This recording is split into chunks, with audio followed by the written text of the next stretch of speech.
올 상반기의 삼성전자와 그 하반기의 삼성전자의 가치가 바뀌었다고 생각을 합니다. 삼성전자 주가가 상법 개정안하고도 좀 관련이 있어요. 8분기 연속으로 지금 매수가 안 좋아졌는데 이런 적은 없었어요. 뭐 IMF 때도 없었고 빨리 통과되기 전에 사모해야 된다.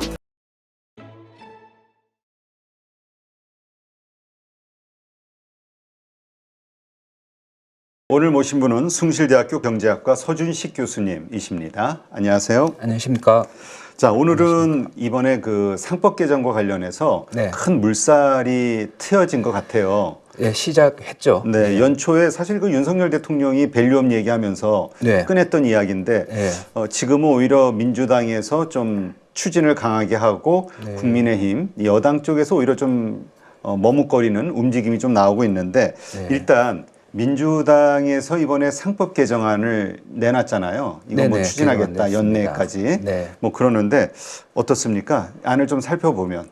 개정안은 평소에 이게 이제 오래전부터 뭐 추구했던 몇 가지가 있죠. 그게 뭐냐 하면 재벌 주식회사의 이사회가 있고 네. 이사회에 한두 명 정도는 우리 소액주주들이 뽑는 사람들 좀 앉혀놓자. 다 대주주 친구들만 앉히지 말고 이제 그거가 있죠. 집중투표제를 하면 이제 그럴 가능성이 높아지잖아요. 이사회에 대주주와 친하지 않은 그런 일반 이사가 들어설 수 있다는 거. 그거 하고 감사위원회에서도 조금 뭐 한 명 정도 한두 명 더 뽑자. 그래서 이렇게 대주주를 감시할 수 있는 한 명 정도는 가능하게 하자. 이제 그게 원래 예전부터 그 시도는 계속 왔었고, 거기에다 추가로 지금 굉장히 중요한 거, 그동안 이제 여러 해를 거치면서 많은 분들이 주식시장에 참가를 하면서 이제 우리나라의 그 코리아 디스카운트의 본질적인 문제가 뭔지를 다 이제 알게 됐죠. 그렇죠. 상법에 있고 이사회라는 게 굉장히 중요한 역할을 하는 데인데 이게 이사회가 회사를 위해서 일하도록 그렇게 돼 있잖아요. 회사의 이익을 위해서 그게 충실하도록 돼 있는데 원래 이거는 회사뿐만 아니고 주주를 위한 그런 충실 의무하고도 같은 거였어요. 뭐 예를 들면 이런 거였죠. 국가를 위해서 일해야 된다. 그 말은 국가를 위해서지만은 사실은 거기 국민을 위해서 일을 해야 그렇죠. 되는 거잖아요. 그런데 국민은 도외시하고 나라에 뭐 도로 놓고 뭐 나라는 번듯하게 잘 됐으니까 국민들은 못 먹고 살아도 괜찮아. 이 말하고 같은 거거든요. 그걸 주식회사와 주주를 분리시켜서 그렇게 해석을 한다는 거는요. 그런데 애석하게도 우리나라는 그 회사의 개념을 주주와 분리시켜서 이거를 그 법원에서 판단을 해버리는 바람에 이제 그렇다면 이거 그렇게 분리시키는 개념의 회사라면 그러면 여기에다 주주라는 거를 더 넣자. 그래서 이사회가 회사와 주주에 대한 충실 의무가 있도록 하자라는 게 이번 개정안의 골자라고 할 수 있죠. 네. 사실 반대하는 쪽에서는 뭐 그 다른 나라 선진국들 봐도 네. 이렇게 주주를 넣는 경우가 없다. 막 이렇게 얘기하더라고. 다른 나라는 회사 안에 주주라는 개념을 넣기 같이 때문에 넣는, 그렇죠. 그리고 포함하는데. 주주라고 명기된 나라도 꽤 있습니다. 예. 알겠습니다. 그러니까 이것은 당연히 글로벌 스탠다드 나아가야 될 방향이다. 그렇죠. 우리 꼭 해야 되는 일이고. 그렇죠. 근데 이제 이것 때문에 네. 이제 한경협인가요? 네. 이게 정경련이 이제 이름을 좀 바꿨더라고요. 네. 그래가지고 한경협의 네. 그 대기업 CEO들을 대표로 해가지고 이거 이러다간 네. 기업 망한다. 네. 기업 망하면 한국도 망하는 거 아니냐. 네. 이런 식의 이제 또 성명을 발표했어요. 예, 이런 시도가 있을 때마다 이게 예전에 경제민주화라는 이름으로도 시도가 됐었고요. 그 전에 여러 가지 자본 시장을 조금 더 그 성장시키려는 법안이 나올 때마다 이거는 계속 뭐 있어 왔던 일이기 때문에 뭐 놀랍지는 않아요. 왜냐하면 어떻게 보면 거기는 이제 이익단체잖아요. 그렇죠. 이익단체고 대주주의 이익을 대변하는 분들이 모이신 단체고 그런데 이제 대주주의 이익을 위해서는 그 대주주 우리나라의 문제가 그런 상법이 잘못되어 있는 문제 때문에 대주주가 마치 경영권을 무슨 상가의 권리금처럼 생각을 하는 것 같아요. 네. 그래서 자기들끼리는 비싸게 사고 팔고 소액주주들은 이 낮은 주가를 견뎌야 하고 그리고 뭐 돌아오는 것도 별로 없고 그러니까 어떻게 보면 이 소액주주들의 이익을 빼서 대주주가 가져가는 그 구도를 당연하게 생각하고 그러니까 이번 상법을 개정하면 그런 거를 할 수 없게 되니까 그 이익 집단에서는 그런 반대 성명을 낼 수밖에 없죠. 그건 이해합니다. 네. 예. 하여튼 뭐 이제까지 좀 편하게 편법으로 이렇게 저렇게 마음대로 해왔던 이익을 대주주의 이익을 위해서 해왔던 것들을 네. 이렇게 되면 더 눈치를 봐야 되고 더 힘들어지니까 그렇죠. 이제는 아무래도. 이제 그 민주화가 되는 거죠. 저는 이걸 이제 자본시장 민주화법 뭐 이렇게 생각을 하고 있습니다. 근데 이렇게 되면 기업이 망한다라고 이제 엄살을 떠는데 그럼 미국 기업도 다 망했겠네요. 그러니까 저 요새 그 서학개미라고 해야 되나요? 그 네. 해외 투자자들이 지금 네. 엄청나게 늘어났고 네. 그들이 해외 기업들에서 경험한 네. 그들의 어떤 기업 경영, 그다음에 주주를 위해서 뭐 배당부터 시작해서 네. 여러 가지 행위들을 경험했는데 아직도 우물한 그거 보니까 개구리에서 이게 우리나라하고 너무 차이 나니까 그러니까 이제 이게- 깨닫게 된 거죠. 그렇죠. 예. 이거 뭐야? 왜 우리나라는 이래? 네. 그냥 한국 이제까지 디스카운트, 코리아 디스카운트 네. 그러려니 했는데 네. 왜 우리 계속 이래야 돼? 이런 이제 의문이 생기기 시작한 거죠. 예, 옛날에 프랑스 혁명 생각나네요. 프랑스 혁명 전에 루이 16세가 그 미국 독립운동, 독립혁명, 독립전쟁 거기에다가 지원을 보냈잖아요. 네. 거기 지원을 간 프랑스 군사들이 가서 미국을 보고 나서는 이거 뭐야 우리나라는 뭐지? 이렇게 해서 그 프랑스 혁명의 일부 원동력이 된 것처럼 이제 우리나라 많은 분들이 서양의 구조를 자본시장 시스템을 보니까 보고 나니까 이건 우리가 너무 형편없다는 걸 알게 되죠. 그래서 많은 사람들이 요즘은 그 우리나라의 자본시장 시스템에 관심을 많이 가지고 있고 그렇기 때문에 저는 이번에 가능성이 꽤 높다. 이거는 지금 이거를 하지 못하게 하는 거는 그냥 상당한 국민의 민의를 거스르는 것과 같다 이렇게 생각을 하고 있습니다. 네. 근데 사실 아까도 이야기했지만 연초에 오히려 대통령이 먼저 꺼냈던 이야기인데 예, 올해 대통령 말씀하셨죠. 근데 이거 갑자기 올해 꼭 하겠다고. 이제 또 예. 그 거부하는 여당? 예. 여당 이 기업 로비가 세긴 센가 봐요. 지금 뭐 언론사들에서도 로비 세죠. 사설이라든가 이런 식으로 해가지고 이러면 나라가 망한다, 기업이 망한다, 네. 다 해외로 빠져나간다 이런 얘기들이 뭐 계속 나오더라고요. 예, 기사들이. 도저히 저희는 이거를 주장하는 제 입장은 평생 주식 투자를 많이 해왔고 지금도 제 재산의 대부분이 주식인 제 입장에서는 이걸 해야지 우리나라 자본시장이 살고 우리나라 주식 주가가 오르고 회사 기업도 더 투명해지고 건강해지고 돈도 많이 벌고 그렇게 될 수 있는 굉장히 중요한 것인데 이것 때문에 망한다는 거는 참 마치 옛날에 제가 경제학 공부할 때 막 도저히 말귀를 못 알아듣겠더라고요. 그래서 이거 내가 왜 공부를 해도 이걸 말귀를 못 알아듣지 하고 나중에 제가 지금 와서 보니까 그게 다 틀렸더라고요. 예, 그래서 지금도 저는 그게 왜 이것 때문에 기업이 잘못되는지는 사실은 말귀를 못 알아듣겠어요. 이해가 안 되니까. 예. 근데 아직도 많은 분들이 또 이 상법 개정을 했을 때 과연 뭐가 달라질 수 있을까에 대해서 체감을 못 하시는 분들도 있는 것 같아요. 네. 만약에 상법 개정이 그 이사들의 그 충실 의무가 네네. 주주들에게까지 이렇게 네. 확장이 된다고 했을 때 어떤 일들이 네. 이제까지 있었던 우리가 분통을 터뜨렸던 어떤 일들이 앞으로 어려워지는 걸까? 한번 좀 사례를 좀 이야기해 주시죠. 뭐 가장 잘 많이 당해 보신 분들은 알겠지만 물적 분할. LG 그런 거, 화학 물적 분할. 그렇죠. 이 기업을 분사를 하거나 합병을 하거나 이렇게 하면서 대주주한테 유리하게 대주주의 이익이 더 크도록 그 기업을 밸런싱을 하는 뭐 그런 쪽의 행위도 있고요. 그 예전에는 또 그런 일이 많았죠. 그 자식한테 회사 하나 차리라 해놓고는 일감 몰아주기. 일감 몰아주기 뭐 그런 것도 있었고요. 그리고 저는 뭐 금융주에 많이 투자를 했으니까 금융 쪽에서 좀 그런 일이 또 생기더라고요. 생기는데 뭐 어떤 데는 자기 대주주가 학교 재단인데 배당을 어느 날 갑자기 적게 주더니 그래서 이상하다. 저 배당을 좀 받아야지 학교 재단이 그래도 일을 할 텐데 어떻게 했나 보니까 그 회사에서 기부금을 엄청 줬더라고요. 그 학교 대주주에게. 예, 뭐 그런 거를 한다든지. 그리고 또 보면 옛날에 어떤 저축은행 한 군데에서 그 증권회사 네. 대주주가 된 적이 있었는데 그 저축은행의 우리 회장님께서 거기 또 그 자회사인 증권회사의 등기 이사가 돼 있더라고요.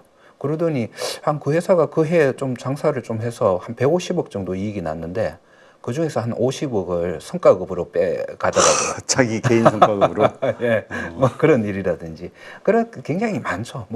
그리고 요즘 같이 가치 제 가치보다 주가가 막 그 PBR이 너무 낮게 거래가 되고 있잖아요. 그래서 제가 가장 두려워하고 있는 지금 제가 우리나라 주식에다가 PBR이 낮은 주식에다 투자하면서 제일 두려워하고 있는 게 유상증자예요. 예, 유상증자를 해서 소액 주주들한테는 그 증자 권리가 없고 그냥 대주주만 물건을 가져가게 그 싼 가격에 그렇게 증자를 해버리면 그 소액 주주들 입장에서는 갑자기 그게 그 저평가돼 있는 그 주식의 가치가 희석이 되면서 굉장한 큰 그 가치적인 손실을 보게 되거든요.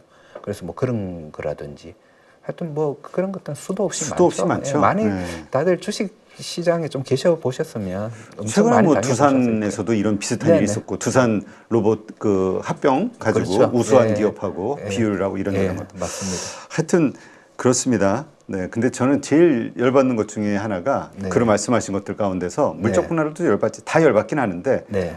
그 새로 회사 하나 딱 만들어가지고 자식이 지분 갖게 하고 네. 그리고 갑자기 거기에다 그냥 일감을 막 몰아줘서 이익을 극대화시키면서 네. 엄청나게 큰 회사로 만들고 나중에 네. 그거 상장시켜서 그 상장시킨 나온 돈 가지고 또 뭐 이거 사게 하고. 그렇죠. 예, 대기업 그런 한두 군데가 아니었죠. 그렇지. 예. 이게 공식이었잖아요. 대 재벌 기업들의. 네네. 이게 결국은 다 모든 주주의 돈인데 네. 막 이렇게 모든 주주의 이익을 위해서 일하기가 싫거나 네. 아니면은 눈치 보기가 싫거나 그러면 상장 폐지해야 되는 거 아니에요? 아니 자기 돈으로 해야죠. 자기 돈으로만 하면 되잖아. 남의 돈 땡겨 오지 말고 자기 돈으로 뭐 이것도 하고 저것도 하고 다 하면 되는데.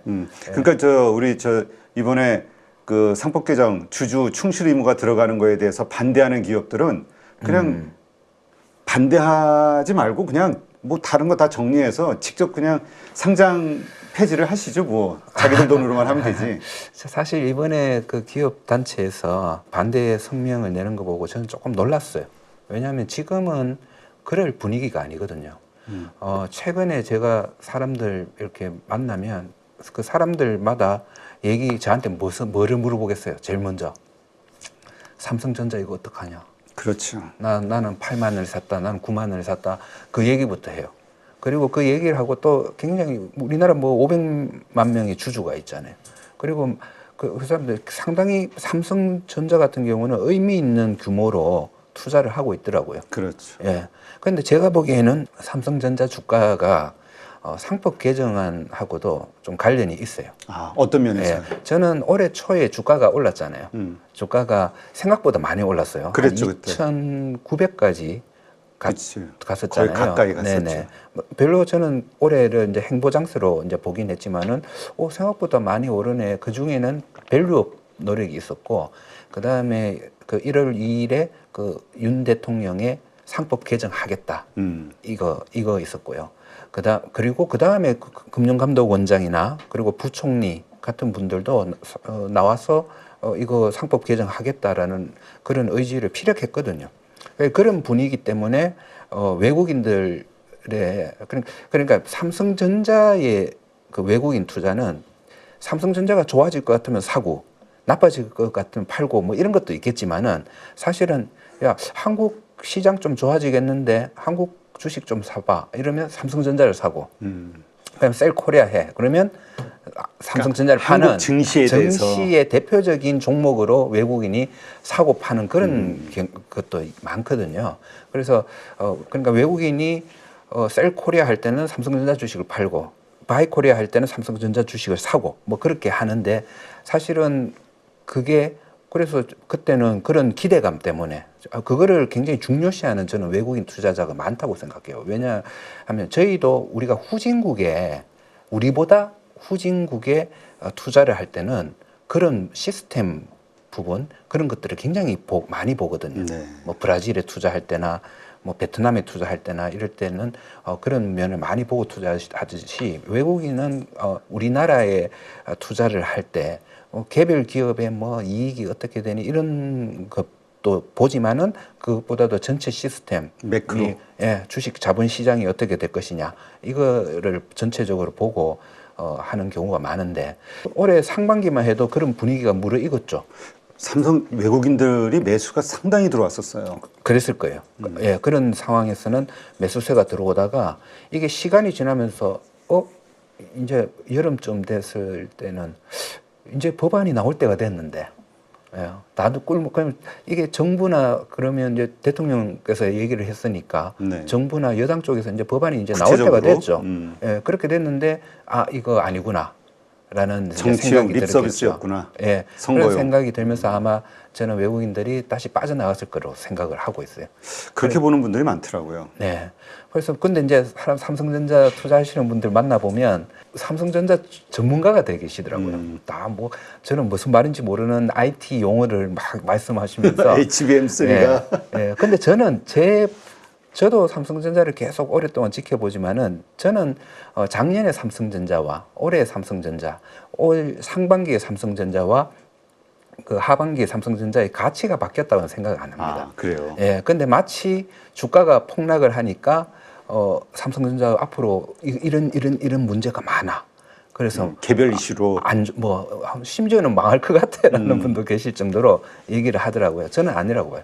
6개월 만에 기업의 내용이 그렇게 바뀐 게 아니고 사실은 저는 그 주가의 상당 부분이 우리나라의 거버넌스 문제에 실망을 한 그래서 그것 때문에 기대를 하고 샀다가 그걸 다시 파는 과정에서 저는 좀 그거 영향을 많이 받았다라고 생각을 하고 있어요. 네. 예, 그리고 그렇게 우리나라의 거버넌스 문제는 확실하게 주가에 1차적으로 외국인들의 지분이 늘으냐 적으냐 여기에 영향을 받아서 저는 주가에 영향을 끼친다고 생각을 하거든요.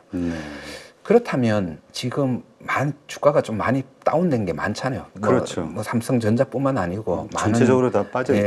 예, 그런 분들이 과연 주주들한테 주주들 앞에서 이 얘기를 꺼내도 될 수 있을지 저는 좀 의문입니다. 저는 못할 것 같아요. 예. 그러니까 오히려 지금 주가가 그러니까 주주들을 위해서 주주들의 재산상의 손실을 입게 했어요. 주가가 많이 빠지면서. 그럼 빠지죠. 미안한 마음과 그런 게 있어야 되잖아요. 어떻게 우리가 더 이렇게 잘할게요. 네. 죄송하지만 조금만 기다려주시면 이렇게 할게요. 뭔가 예. 책임을 지는 자세가 필요한데 예. 오히려 상법 개정 주주를 위해서 네. 조금 더 여러분을 위해서 어떤 이런 법이 만들어지면 네. 우리는 망해요. 이 얘기를 한다는 것 자체가 말이 안 되지. 그렇죠.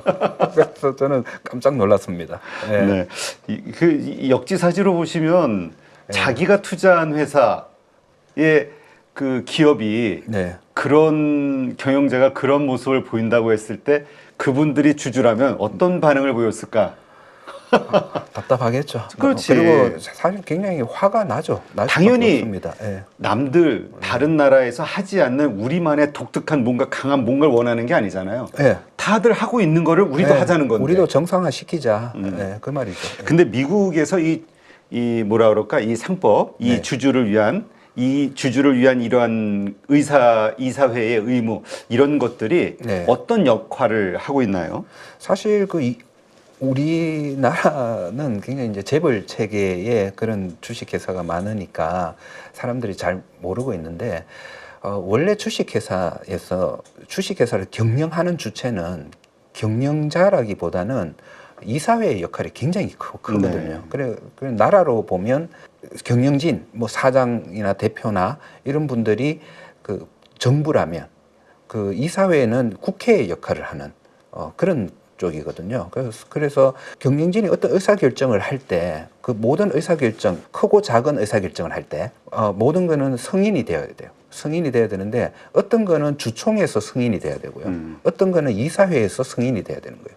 그러니까 경영진은 자기의 생각을 실제로 행할 때는 주주 모임 아니면 이사회 모임에서 승인을 받아야 되는 거니까 사실은 이사회가 굉장히 큰 권한을 가지고 있는 게 해외 대부분의 그 기업 기업들이거든요. 네. 그래서 그 예로 제가 가장 많이 드는 게 스티브 잡스가 애플에서 쫓겨났잖아요. 그래서 창업자인데. 예사회 그 이사회에서 fired 하니까 그냥 나갔고 이사회에서 보니까 지금은 스티브 잡스가 필요해 다시 와 하니까 와서 다시 하고 이렇게 그 애플이라는 회사도 그 스티브 잡스라는 엄청난 대주주이기도 하고 엄청난 스타 경영인이기도 한 사람마저 그렇게 할 수 있는 힘을 가진 게 이사회거든요. 근데 우리나라의 이사회는 그냥 오너의 사장, 오너 친구분들 뭐 이런 느낌. 아니면 오너의 그 거수기 네. 역할. 그런 오너가 결심하면 우린 따라갑니다. 네. 뭐 이런 느낌? 네. 그나마 조금 그 오너의 색깔이 좀 약한 기업일수록 이사회의 권한들이 조금 더 커지고 경향이 좀 있습니다. 네. 예. 근데 하여튼 기업들의 이 반발, 아무래도 뭐 정치자금 후원이라든가 이런 것들 기업 돈줄이니까 미국도 보니까 뭐 엄청 눈치 보잖아요. 네, 로비력이 상당할 수밖에 로비력이 없죠. 상당하죠. 예. 그래서 그런가 하여튼 대통령부터 시작해서 여당의 입장이 이렇게 바뀌었는데 네. 좀 그래요. 그래서 이번에 그 당론으로 정한 것도 저는 상당히 잘했다라고 야당에서? 생각을 하는데 이거 예전에 이런 시도가 있으면 여당, 야당 상관없이 로비는 받는 것 같더라고요.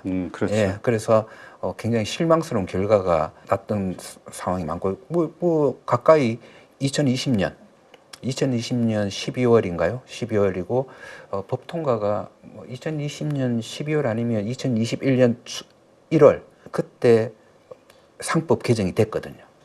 그때도 사실은 이제 그때는 많은 국민들이 잘 관심이 없었겠지만은 저는 관심이 굉장히 많았기 때문에 지켜보고 있었는데 원래는 이거를 하려고 했어요. 집중 투표제도 하고 감사 선임 3% 룰이라고 해서 그거를 더 확실하게 공고히 하는 그렇기 때문에 대주주는 감사를 선임할 때는 3% 지분밖에 인정이 안 된다라는 게 원래 상법에 있어요. 아, 그래요? 있는데 그게 자꾸 다른 방식을 통해 가지고 그거를 실질적으로는 그게 잘 안 되니까 그거를 굉장히 명확하게 이제는 그게 3%만 확실하게 하고 나머지 소액주주들이 모여서 감사를 선임할 수 있는 법으로 그때 바꾸려는 시도가 있었거든요.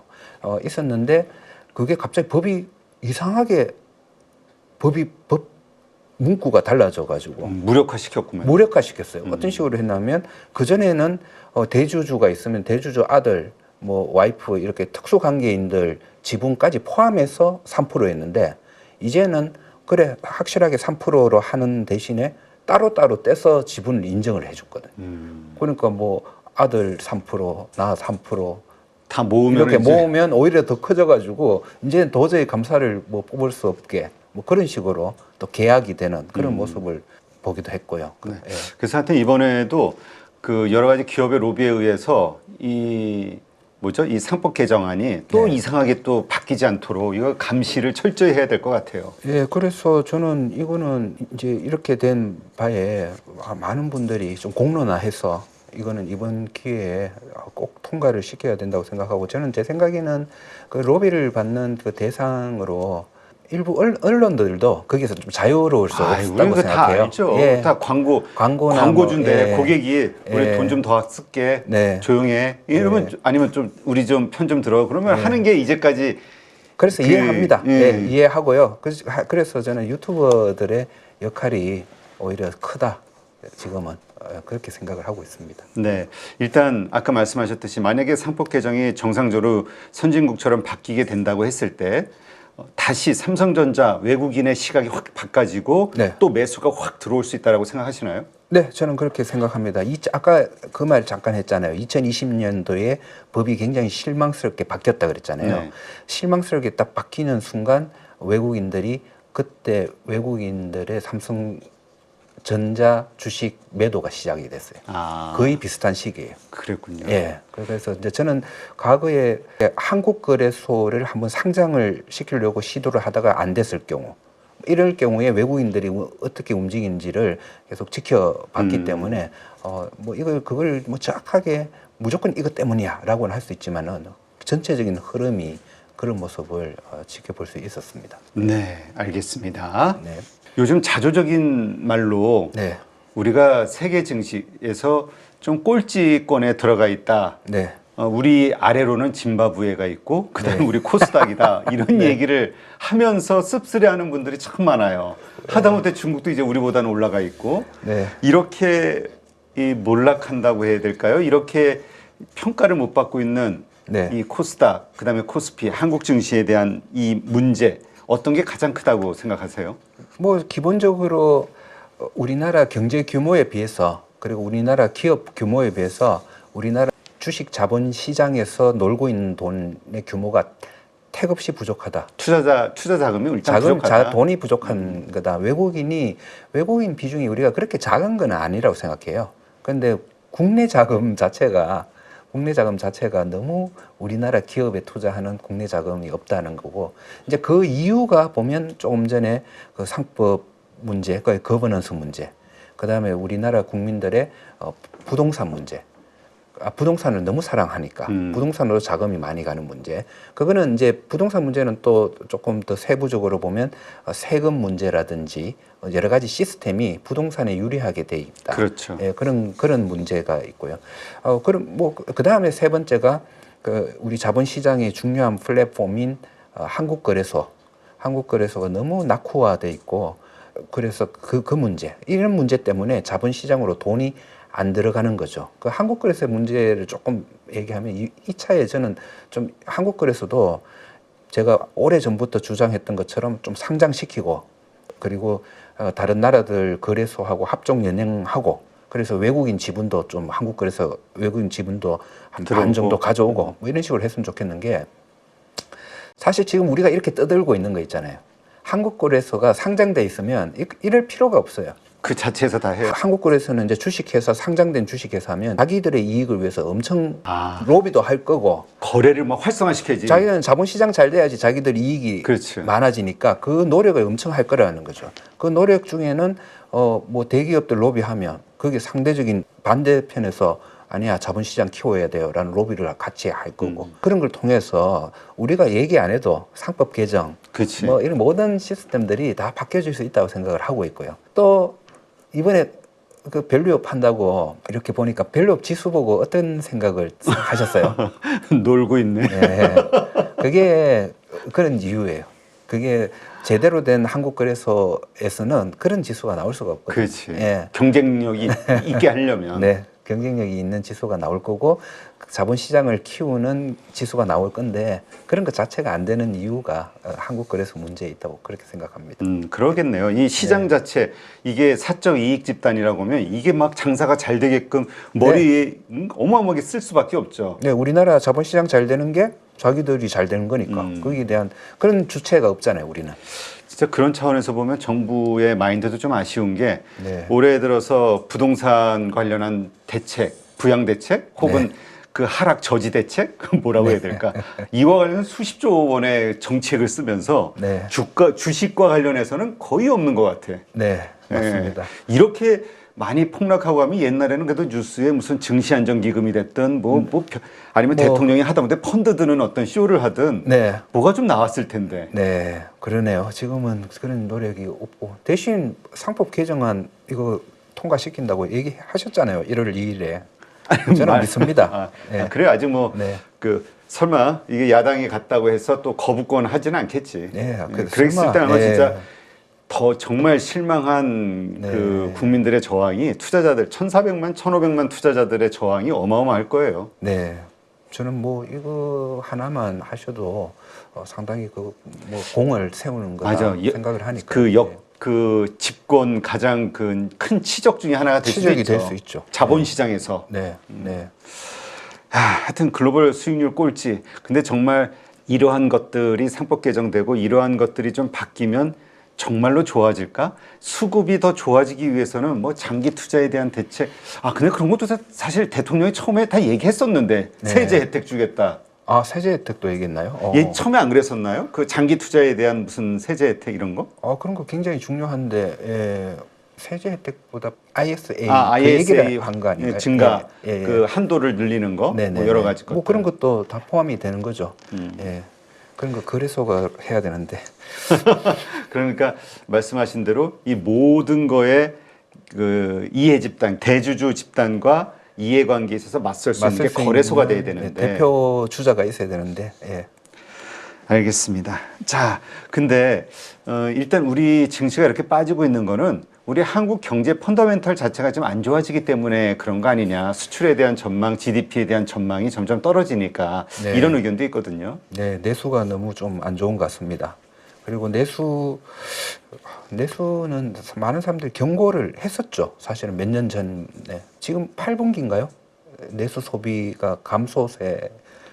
정확한 데이터는 저는 예, 모르겠어요. 8분기 연속으로 지금 내수가 안 좋아졌는데 이런 적은 없었어요. 뭐 IMF 때도 없었고, 아, 뭐 그래요? 금융위기 때도 없었고 한 뭐 두 번 세 번 정도 그 내수 소비가 마이너스가 된 적은 있어도 지금 8분기 연속은 없었던 것 같았고요. 저는 이 내수 이거를 과거에 굉장히 내수 나빠질 거야, 나빠질 거야라고 경고를 뭐 칼럼 같은 데서 한 이유가 가장 큰 게 가계 대출이었어요. 가계 대출 이 정도 규모면 앞으로 내수가 줄어들 게 불보듯 뻔하다. 그런 생각이고 실제로 이제 그 일이 지금 현실화돼 있는 것 같아요. 가계 대출이 너무 많은 이 부담을 그 내수가 줄어들면서 그렇게 지금 그런 작동을 하고 있는 것 같습니다. 그래서 이거 빨리 개선시켜야 되는데 저는 지금 그래서 내수 때문에 가장 우려하고 있는 게 있어요. 어떤 내수 이거 안 좋으니까 금리 인하 계속 적극적으로 해야 된다. 이렇게 할까봐 저는 걱정이에요. 그렇게 되면 또 부동산 시장이 또 튀게 될. 그러면 또 가계 대출이 또 증가하거든요. 그럼 마치 화장독 때문에 피부 트러블이 생겼는데 그거를 화장으로 이렇게 가리려고 하는 그런 시도 같아서 지금은 굉장히 가계 대출 그 규모를 줄이는데 많은 신경을 써야 되고요. 그 줄이는 그 돈들이 건전한 자본시장 쪽으로 갈 수 있게 좀 노력을 하는 것도 중요한 그 해법이라 그렇게 네. 생각을 합니다. 참 오래전서부터 금융강국을 만들자. 홍콩이 그 중국에 편입되면서 네. 다시 가져가면서 중국이 네. 거기서 나오는 금융시장을 우리 한국으로 몰아오자. 네, 동아시아 허브, 동아시아 금융 허브를 예, 만들자. 그런 저기 참 좀, 구호는 요란했는데 예. 계속 같은 요모양 요꼴인 것 같아서 참 씁쓸해요. 그래요. 그게 그때 뭐 정권 바뀌면서 완전 방향이 틀어졌었죠. 그때. 예. 근데 하여튼 그래서 우리 자원이 없는 인력, 인재 어떤 풀이 가득한 한국으로서는 금융으로 네. 먹고 살아야 되는 거 아니냐 이런 게 참 설득력을 얻었는데 지금은 좀 그렇습니다. 근데 어쨌건 미중 갈등이 더 심해지면서 트럼프 시대 때 네. 이제 더 GDP는 감소하지 않겠냐, 수출은 더 어려워지지 않겠냐 여러 가지 고민들이 많이 있거든요. 어떻게 보세요? 저는 그래도 우리나라 기업이든 경제든 낙관적으로 보고 있습니다. 일단 우리 국민들 역량이 뛰어나고 국민이 이때까지 차 떼고 포 떼고 이런 자본시장에서 이 정도로 성장을 했는데 뭐 어렵지만은 이제 극복을 해낼 수 있을 거라고 생각을 하고 있습니다. 예, 뭐 낙관적으로 생각해야죠. 예. 근데 금리는 아무래도 미국에 연동될 수밖에 없으니까 지금 이제 네. 트럼프 시대 되면서 물론 요새 새로 네. 베센트인가요? 그 재무장관 월가 출신 재무장관이 임명되면서 네. 완화적인 금융 정책이 나오지 않겠냐의 기대감으로 금리가 급락이 좀 되긴 했는데 네네. 계속 높이 왔었잖아요. 그리고 강달러가 계속 갈 거라고 보고 있었고 네. 어떻게 보세요? 트럼프 시대 때 환율과 금리에 대한 제가 그 미국의 금리는 그 미국 그 주택 가격에 많이 달려 있다. 뭐 그런 말씀을 드린 적이 있는데 네. 지금은 느낌상 제가 데이터 확인은 안 해봤어요. 그런데 어느 정도 이제 주택 가격도 이제 추스려지는 그런 느낌이 이제 많이 들고요. 그렇다면 금리를 인하할 수 있는 그런 여력이 이제 조금씩 생긴다.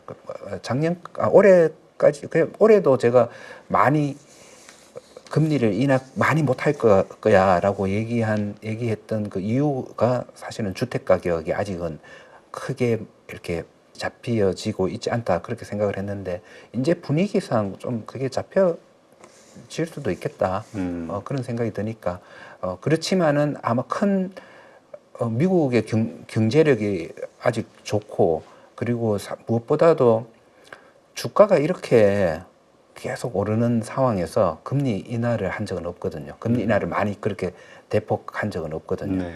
예, 좀 아무래도 좀 경기가 턴하는 게 명확해지고 그리고 주가도 좀 추스려지는 모습을 좀 보일 때 그럴 때 이제 본격적으로 금리 인하 수순에 들어가지 않을까. 저는 그렇게 생각합니다. 그래서 생각보다는 많은 분들이 기대하는 것보다는 여전히 조금 속도가 그렇게 빠르지는 않을 거다. 네, 그렇게 생각합니다. 네. 자, 그렇다면 한국도 금리 인하에 대한 욕구, 아까 말씀하신 네. 대로 네. 있지만 하지 말아야 될, 네, 우리는 또 인플레이션을 자극할 우려가 상당히 크다는 거. 인플레이션 부동산 시장. 여기보다는 이제 이게 결국은 이제 금리 인하를 해서 경기 부양을 한다는 게 네. 통화량을 확대를 시키는데 통화량 확대의 방법이 신용을 증가시키는 거거든요. 그 신용을 증가시킨다는 말이 곧 빚을 지게 한다는 거예요. 그렇죠. 그러니까 금리 인하 이꼬르 이제 더 많은 빚을 지게 해서 사실은 그 빚으로 투자를 많이 하고 소비를 많이 하게 그렇게 하기 위해서 금리 인하를 하는데 지금 최근에 이제 한국은행 자료 같은 걸 이렇게 보면 가계 대출의 대부분이 소득 상위 20%에 몰려 있어요. 한 70 몇 프로인가 80% 정도의 가계 대출이 상위 20%에 몰려 있고요. 그리고 주택 담보 대출의 한 90% 이상이 소득 상위 20%에 몰려 있어요. 요 말은 뭐냐 하면 그동안 경기 부양시키려고 금리를 내려서 신용을 확대했는데 그 신용 그 돈으로 뭐 했나 보니까 부자들이 집 사기 위해서 대출을 일으켰다. 그거거든요. 그 말은 또 뭐냐? 지금 또 소득 그 소비 이런 거 진작을 위해서 금리를 내리면 또 증가하는 거는 부자들이 빚을 내서 집 사는 거예요. 그쪽 방향이라고 생각해요. 그래서 지금은 이 소비 문제라든지 경기 문제라든지 이게 심각하지만은 이거는 금리 문제가 아니고 재정 정책으로 풀어 나가야 된다고 생각해요. 저는 추경해야 된다고 생각하고요. 추경해서 강력하게 그 시장에 돈이 좀 돌게 그런 정책을 좀 펼쳐야 된다 이렇게 생각합니다. 네. 근데 지금 네. 한국 경제에 대해서 비관적으로 보시는 분들이 지금 이제 트럼프 당선자의 이제 그 정책이 제대로 이제 펼쳐지게 되면 내년부터 네. 우리의 주력인 반도체, 네. 이 반도체도 좀 어려워지고 중국에 대한 수출 규제라든가 네. 뭐 여러 가지 이유들로 인해서 네. 계속해서 좀 2차 전지도 마찬가지고 보조금 네. 문제 이런 것들로 한국의 주력 산업들이 전부 어려운 상황에 빠져들기 때문에 네. 경제가 좀 안 좋아질 것이다로 그래서 증시는 더 안 좋을 것이다. 이익들이 줄어드니까 기업에 이렇게 보시는 분들도 있던데요. 저는 지금 우리나라 성장했는 게 이때까지 성장한 게 아주 좋은 환경에서 누구 많이 도와줘서 누가 그렇게 성장한 건 아니라고 봅니다. 우리 지금까지 성장한 것도 수많은 차별과 어려움 속에서 우리 국민들이 해낸 거라고 생각을 하고 있고요. 저는 앞으로도 환경이 쉬웠던 적은 저는 없었다고 생각하고요. 앞으로도 계속 어려운 과정이 있고 그거 뭐 옛날에 FTA 문제 무슨 문제 갑자기 미국이 재정 절벽이 생기네 그리고 북한과의 문제 쉬운 적이 없었어요. 쉬운 적이 없어도 기업들은 계속 성장해 왔고 그리고 기업 자체에서 많은 현명한 솔루션을 내어서 또 다른 성장을 할 거다 그렇게 믿고 있어서 뭐 좀 전에 말씀한 것처럼 그런 조금 저는 더 장기적으로 보거든요. 뭐 당장 트럼프 때문에 좀 마찰적인 요인으로 어려운 점이 생긴다. 그럴 수 있다고 봐요. 그렇지만은 좀 10년 뒤를 생각하고 20년 뒤를 생각한다면 저는 그런 크고 작은 많은 어려움이 있을 거고 그거를 계속 극복하면서 성장할 거다라는 생각을 가지고 있고요. 그다음에 그렇게 하기 위해서 가장 중요한 거는 그거를 극복하고 성장을 끌고 나가야 되는 거는 기업이라고 생각을 하고 있어요. 네. 그래서 그 기업에다가 돈을 많이 투자를 해줘야 되고, 그래서 자본시장이 잘 돼야 되고, 그래서 저는 이게 상법 개정 이게 거기에 첫 단추를 깨는 거라고 생각을 하거든요. 이게 첫 단추를 깨고 또 이것만 돼서는 안 돼요. 여러 가지 부수적인 법들도 많이 수정이 돼야 되는 건데 그런 걸 통해서 외국인 돈도 더 들어올 거고. 우리나라 국내도 저만 해도 더 투자할 것 같아요. 더 이상 투자할 수 없나? 예. 지금 투자 비중이 어떻게 돼요? 주식. 저야 뭐 계속 90%. 그치. 지난번에도 90%라고 그러셨잖아요. 네네네. 예. 지난번에 뭐 금융주 조금 줄이면서 다른 걸로 리베럴링싱을 좀 한다 그런 말씀을 드렸던 생각이 나는데요. 뭐 100%까지 올리죠 뭐. 그리고 저는 또 이제 확실히 이게 바뀌는 게 언젠가는 바뀔 수밖에 없는 지금 상황이 계속 오고 있어요. 이번에 실패할 수는 있어요.